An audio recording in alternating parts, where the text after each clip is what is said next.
Sahabat MKTV, kalau bicara tentang wirausaha, tentunya akan dapat Anda raih ketika bergabung sebagai anggota Komponen DT. Ada dua hal, sahabat MKTV.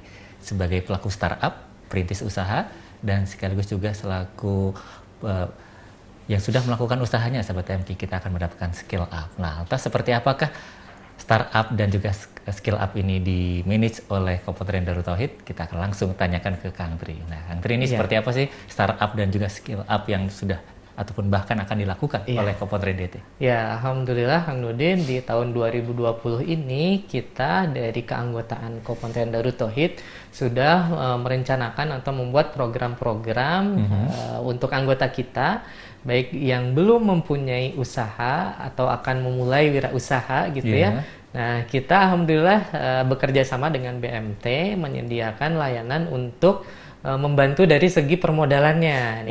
Permodalannya. Jadi situ ya. Barangkali ada yang masih bingung, aduh gimana ya modalnya kita belum punya. Alhamdulillah kita ada BMT. Nanti anggota-anggota bisa menghubungi BMT untuk dibantu dari segi permodalannya.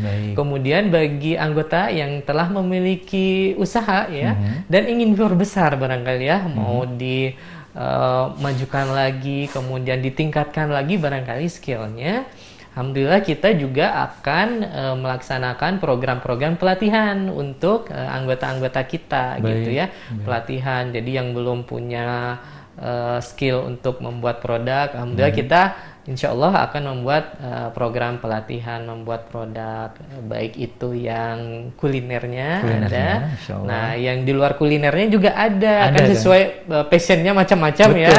Ada yang sukanya masak, mungkin ya nanti kita latih untuk masak, bikin kue dan sebagainya. Nah, untuk yang passionnya itu bikin kerajinan tangan, insya Allah kita juga sediakan. Di samping ada pelatihan-pelatihan motivasi, kemudian ada pelatihan pengelolaan keuangan. Itu yang penting ya Kang ya? Sangat banyak yang akan kita selenggarakan, sangat banyak. Makanya kita salah satunya untuk tahun ini kita juga fokus juga pada ini ya, kepedulian kita terhadap lingkungan hidup. Salah satunya kita bermitra dengan TBT karena beliau concern untuk pengelolaan bahan-bahan daur ulang ini sebagai salah satu bentuk kepedulian kita terhadap lingkungan hidup juga. Karena banyak barang-barang di sekitar kita yang menurut kebanyakan orang mungkin dinilai ini mau sampah barangkali ya, tidak mempunyai nilai gitu. Tapi ternyata itu barang-barang tersebut jika diolah kembali akan mempunyai nilai ekonomis. Masya Allah. Bahkan ada sebagian yang bisa menjadi profesi juga ya, untuk mengelola bahan-bahan tersebut. Barang-barang bekas itu ya. Gitu. Jadi memang kalau bicara tentang pengolahan barang-barang bekas itu butuh kreasi atau seperti apa sih Teh? Dilatih atau memang sudah bakatnya gitu Teh? Enggak, jadi mungkin awalnya dia punya kemampuan dasar ya. Kemampuan dasar misalnya bagaimana ya, seperti seni di kopas yang dasarnya banget itu sebetulnya asal yang dasarnya bisa itu bisa sebetulnya semua diterapkan ya.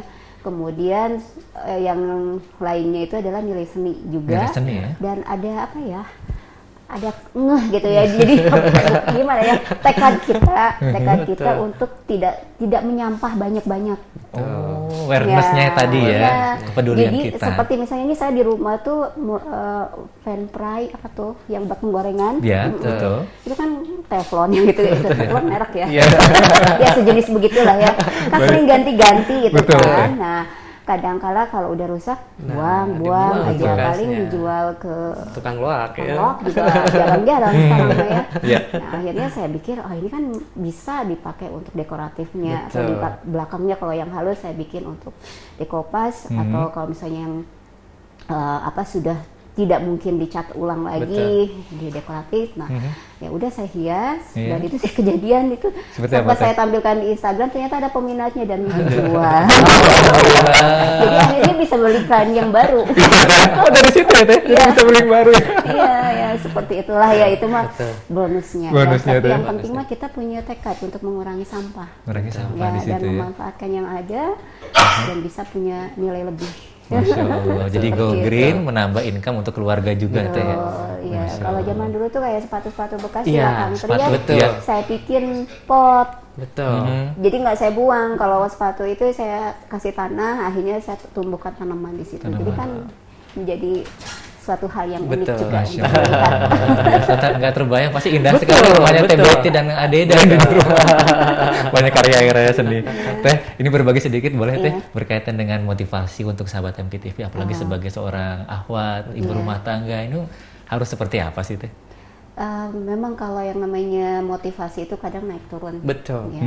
Untuk berwirausaha khususnya, untuk berwirausaha khususnya itu adalah kita perlu ada yang senantiasa menyemangati. Alhamdulillah saya ada suami, ada yang memang concern di wirausaha. Dulu pun awalnya saya nggak kebayang untuk berwirausaha dan tidak pernah berniat untuk ke arah sana.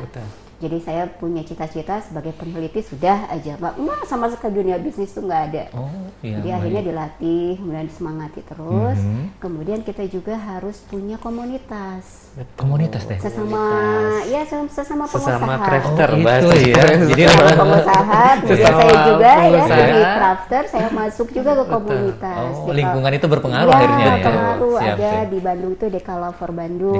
Di sana saya banyak sekali inspirasi, saya banyak sekali kemampuan-kemampuan baru yang didapat dari sana, dari teman-teman, saling menyemangati ya. Kemudian juga dari segi pengelolaan ya, pengelolaan manajemen waktu. Manajemen waktu ya. Ya, manajemen waktu itu harus betul-betul kita pintar-pintar dan mau berkorban. Kalau kita punya usaha, ya terutama untuk ibu-ibu ya, punya usaha artinya harus siap dia lebih capek dari sebelumnya. Yang sehari-harinya mungkin hanya mengelola urusan keluarga, rumah, nah sekarang tambah dengan usaha, berarti kan harus siap berlelah-lelah ya. Dan yang utama sekali yaitu jangan sampai urusan rumah tangga jadi terbengkalai. Jadi artinya kita harus berkorban, berarti ada privasi sendiri yang mungkin kita korbankan untuk waktunya untuk usaha, memikirkan usaha dan sebagainya.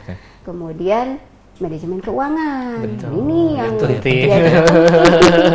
saya dulu ketika awal berusaha dunia fashion, ya gimana caranya nih supaya keuangan usaha itu tidak bercampur dengan uang keluarga.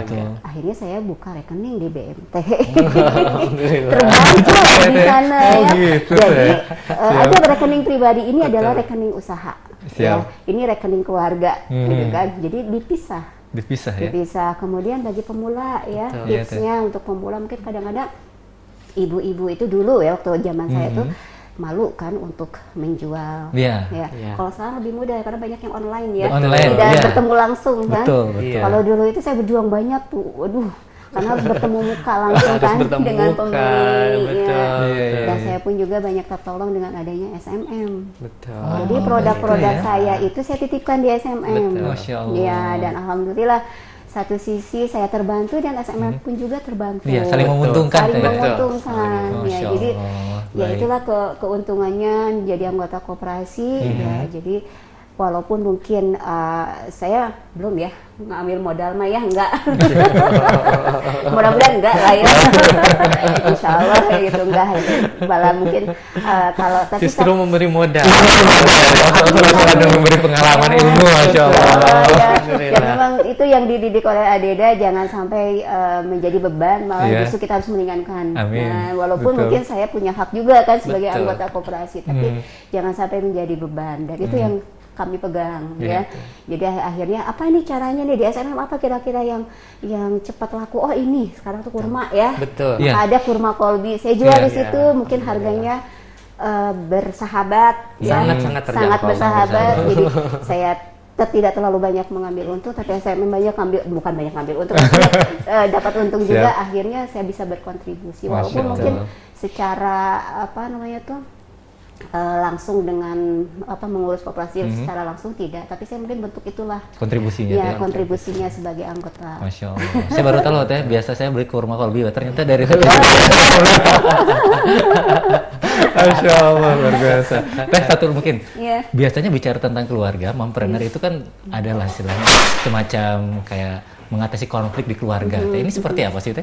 Iya, kadang-kala memang ada waktu-waktu tertentu, apalagi kalau misalnya ada apa sih namanya itu pesanan yang banyak ya, seperti kemarin Ramadan itu tiba-tiba saya punya ada pesanan produk Dekopes yang cukup banyak ya. Mau tidak mau di rumah jadinya mungkin agak berantakan gitu. Nah, itu dikomunikasikan. Dikomunikasikan dengan keluarga, dengan suami.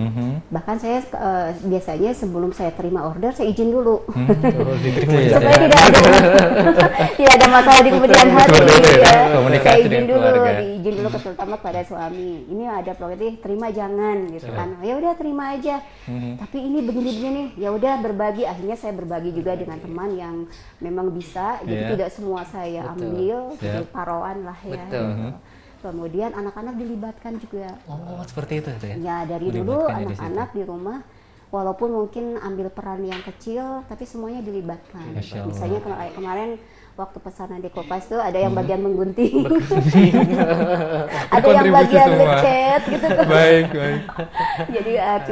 Jadi semua merasa bertanggung jawab. Masya Allah. Seperti itu. Luar biasa. Jadi melibatkan, memberdayakan anggota keluarga ya. Tujuannya bukan memperkerjakan atau memanfaatkan begitu saja, tapi sebetulnya niat kami. Dan ini memang saya pun juga diingatkan oleh Adida, libatkan anak-anak. Kenapa? Katanya supaya menjadi pembelajaran juga.